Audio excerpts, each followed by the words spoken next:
Greetings fellow men, Servus Männer, it's Red Pill Germany again. Today I want to talk again about academia. Now, as we all know, in the manosphere on our corner of the internet there is a lot of advice for young men and a lot of people advising young men to avoid college campuses. And also people on the right wing of the political spectrum, or should I just say everyone who's not a Marxist, is also complaining that our universities in the US and Europe have become more or less Marxist breeding grounds, and you cannot really get in there anymore. You cannot safely graduate there when you're not a Marxist yourself. But we also know that even some intersectional minority oppression points don't really protect you anymore when you voice conservative opinions, or if you're a black person wearing a MAGA hat, or a woman like Ann Coulter, for example, or a gay person like Milo Yiannopoulos. So there are many people who face problems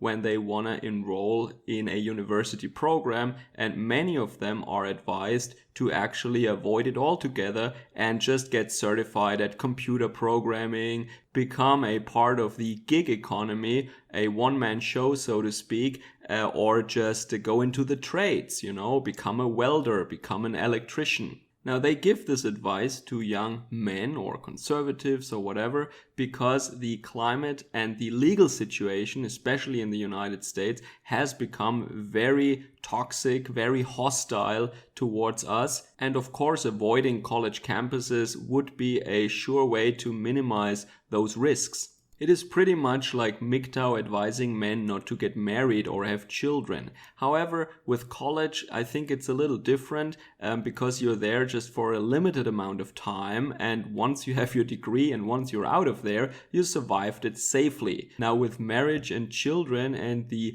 legal environment in the US and in Europe, that is of course a different question altogether. But this is about university now, and my short answer of whether or not men should generally go to university, my answer would be yes, they should. Now I want to break this down into 3 parts. The first part is why university and academia is important for our civilization, for our society. The second part will be why you personally might be interested in that and why it might be good for you. And the third and maybe most important part is my suggestions on how to safely navigate, on how to survive your courses at the university. This is based on my own experience. But before I start with that, I want to get some things out of the way in the very beginning so that I won't be misunderstood. So first of all, when I look at the people that are walking around on college campuses these days, the students that are enrolled as of now, I think that 60 to 70% of them shouldn't be there. They don't belong to a university. They should not be enrolled there. They should leave. They should actually be in the trades. They should have other jobs that don't require a college degree or a university degree, a bachelor's, a master's, a PhD. They shouldn't be there. There is an absolute inflation of degrees, and also, as I described in my previous video, new programs and new departments, new academic disciplines have been designed precisely and only in order to enable people who normally couldn't succeed in an academic environment to also go to university and get a degree. We all know what these departments are. Just read Aaron Clary's book on useless degrees. You will find it all in there. We all know who I'm talking about. And also, I have to say that these threats, these problems that many of the people in the manosphere talk about are absolutely real. And for many people, this is actually good advice given the situation in the US at the moment where everybody is told to go to university. And as I said, I think most people don't belong there. However, I make this video also because I do not want to see bright young men being discouraged. People who normally should be in academia, people who normally should become engineers or doctors or something like that, who are well suited for that.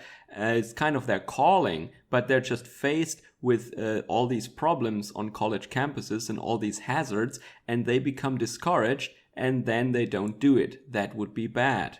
Now, another thing I want to say is that, of course, there is no shame in not having a college degree. In fact, many of my coworkers now do not have a university degree. They did an apprenticeship, they are electricians or technicians, and some of them later got into software and work as coders now, and they never studied, but they do excellent work. They almost make as much money as I do, and they started making money much earlier than me. So from a financial point of view, it is not always better to study at the university. These are very productive, very important people for our society and for our corporations, for our economy. They make a good living and they're very sophisticated, awesome people. There's nothing wrong with that whatsoever. If that is your gift, that's what you probably should do. And also, it's never too late to go to university. Well, maybe not never, but you don't have to go there right after high school, for example. So many of the people who sat next to me in my introduction to physics class in my first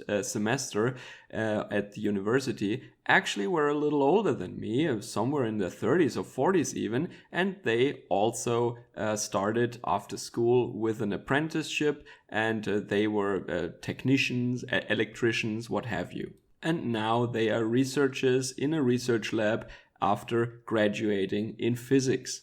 Absolutely no problem. So with these things out of the way, so that I don't get misunderstood, I'm really sorry for that if you found that boring, I want to start now with point 1. Why are universities so important? Why is academia so important? Now, many people say that these days with the internet, you don't really need universities anymore because you can learn everything you need to know online. And for many things, that is actually true. However, there are some good reasons why we still need university. Now, the first reason is that customers as well as employers don't really take your word for it when you say that you're good at something. And sometimes because of a tight schedule or because of the costs, they cannot just give you a try. They cannot just see how good you are and then later decide. No, they want to know right away that they are hiring a professional. And so they need some kind of independent third party, some kind of an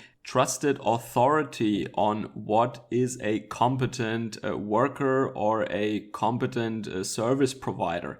And that, in many cases, are universities. Of course, there are also other institutions that you can get certified with, especially in computer programming. I heard this is the case, but for most fields, this is still a university. Employers just want to see that because they don't want to take the risk. Especially, they cannot get rid of you in some countries anymore. In Germany, you cannot just fire someone you just hired. Well, there is a trial period, but you can fake it for that amount of time maybe. And even then, if they have to let you go after half a year, you will have cost the company a lot of money already. So they just want to make sure that it is a professional that they're hiring, that they're getting involved with. So that is why they need some proof. And that would be a university degree. Now, of course, you can argue how much this is still worth today when more and more people are actually finding out that complete retards and morons are coming out of prestigious universities spewing Marxist nonsense all the time and not having any useful skills whatsoever. Now, the universities seem to be working really hard in eroding their status as a trusted authority on what is competence. But for the most part, it is still their function. Now, the next more important point, in my opinion, is that some things you just cannot learn by browsing through a website or by self-study. For example, you cannot legally get your hands on a human corpse that you need to practice on when you want to become a surgeon. Now, a medical school or a hospital is the place where you, if you study medicine, can have that opportunity. Or also anything else that involves a lot of equipment, lab equipment, for example, in chemistry or physics, also in engineering, many things you just cannot do at home in your living room. For example, you cannot legally operate a high power laser at home, or probably you will not have the means to get your hands on liquid helium cryostats or turbo pumps for ultra high vacuums in order to do physics experiments.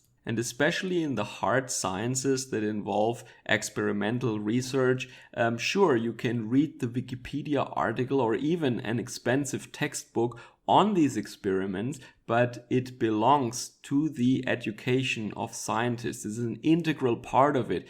If you want to be a scientist, you have to have done some of these experiments by yourself. Even if you want to become a theoretician, you still have to have finished these lab courses so that you know how theories are put to the test, so that you know what experimentalists generally do when they test your models. You already notice I'm speaking from a physics background here, but the same thing applies to other disciplines, I'm sure. So there are plenty of other reasons, but these are the big ones, I guess, why universities are still important. Now, the second part, why would you be interested in that? Now that really depends on the kind of person you are. But when I was young, for example, I also considered an apprenticeship or just becoming an engineer because it's more practical and maybe has safer prospects for work later. But I was really curious about science and I wanted to know more. And all these more applied disciplines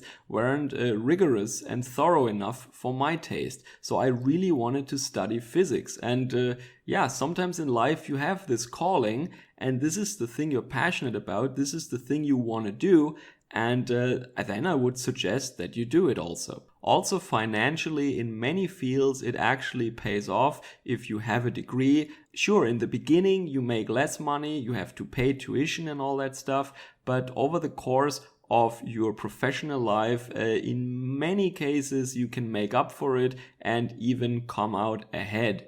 But as I said, that really depends on what you study and also in the trades because of the fact that you start earning earlier and if you invest already early, and that is really the important point, you can actually retire with the same amount of money once you're in your late 60s. But if you know what you do and if you're smart about it, also with a university degree, you can come out ahead still. Now, these are more the individual or selfish reasons why you should do that, but maybe there are some idealists here also, or some true crusaders. And also to them I can say, look, if you avoid universities, you basically leave the field to Marxists, feminists, and Black Lives Matter activists. And university degrees still means prestige. It means access to power, to key positions in the industry and in government, in the state, and you will actually just walk away and leave everything to them. That is really not how you win a cultural war. So if you cannot or don't want to go into STEM,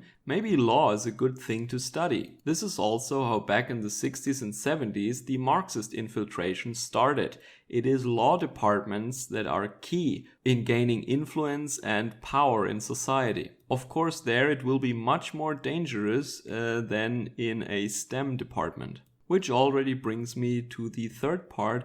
It's not a complete survival guide because I'm not lying to you, it will be dangerous, there are real dangers, but I want to give you some suggestions of how you can still navigate this hostile environment. Now, I think the best way in all STEM fields is that you basically do what Angela Merkel wants to make us believe she did in the East, in Soviet Germany. You basically make people believe that you are just a nerdy, geeky guy who is only interested in science or is only interested in technology or computers. You're completely apolitical and you don't have any opinions about that, and you're really just there for the cool science and the cool gadgets and the cool skills that you can learn there. Now, once this isn't enough anymore and they actually want to see some participation, or as it is already in many non-STEM fields where this kind of attitude, especially if it's political science or something like that, or history or law, they are not satisfied with you claiming that you're just a geek and you're just there for the science. They actually want to hear your political opinions. Now then, you can either claim to be a big egalitarian centrist, or you can actually go for a more ballsy move and fake it. You can actually fake for a certain time, at least, that you are leftist. Maybe not so outspoken, maybe you don't have to go to any sit-ins or demonstrations or rallies. I was almost saying riots. But every now and then you can say stuff like, yeah, down with the bourgeoisie, man. And now the next thing I want to do is give all men a suggestion. Of course, primarily white straight men are the big boogeyman. We're the source of all the problems in the world and we're the most hated group, and that's why we have to be extra careful, especially on college campuses. But what is true for all men is that you shouldn't date at university. Yes, I know it's tempting, you're young and you're there all day and it's probably hard to find someone outside of campus, but my suggestion is really, especially if you're in the US, but also in other Western countries, look at your time there as work time. Be professional. This is work. This is not high school anymore. Just have a mindset as if you would go to work in a company. Go in there, get the job done, and be polite, but have your game face on. This is not school. These are not your friends, okay? These are colleagues, and the professors are like your bosses, so consider that as a job, or even better, as a career. Common wisdom has it that you don't defecate where you eat, and you should especially keep that in mind on Western college campuses. Don't date women there, don't be alone with them, don't go drinking with them. Of course, when there are witnesses and when it's a public place and you're just keeping your distance in order to not appear as a creep or a weirdo, yeah, you can have a beer with fellow students there, sure, or people you consider friends, but always bear in mind what environment you're in. So when you go in there as a red-pilled guy and you know how the game is played, when you know the rules of that environment, you will be better off than 95% of your peers. So the way I look at it, when you're in the woods with a group of people and a bear attacks you, you don't have to be faster than the bear. You just have to be faster than the slowest member of your group. And as we all know that there are so many thirsty men and so many manginas and cucks, the odds are pretty good that you can make it through college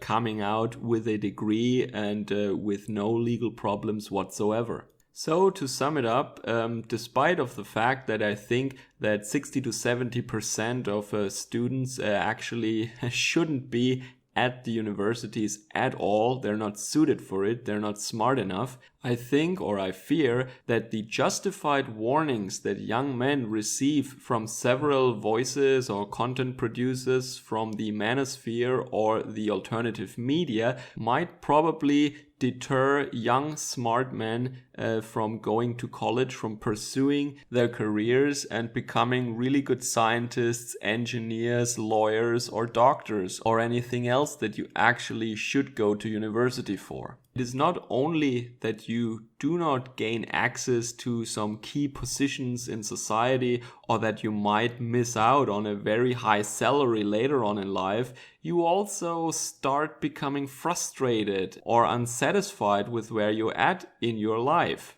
It might be that when you are 35, you realize you could have actually done more had you studied harder, worked harder, or had you not let some warning voices from the internet keep you from going to university. As I said, it's never too late, but I know a lot of people actually who, for some other reasons, because they maybe wanted to make money early or they wanted to buy that cool car and making money right now with an apprenticeship or with a job was giving them the opportunity to do so. And then later when they're older, they realize, oh man, I should have studied harder back then. So there are plenty of things that keep young men away from studying and away from working hard at the university, which they regret later on. But now I think this hostile campus environment is an additional deterrent for smart young men who might have a calling, who are very talented or who have a gift to become the next great scientist or just a mediocre scientist,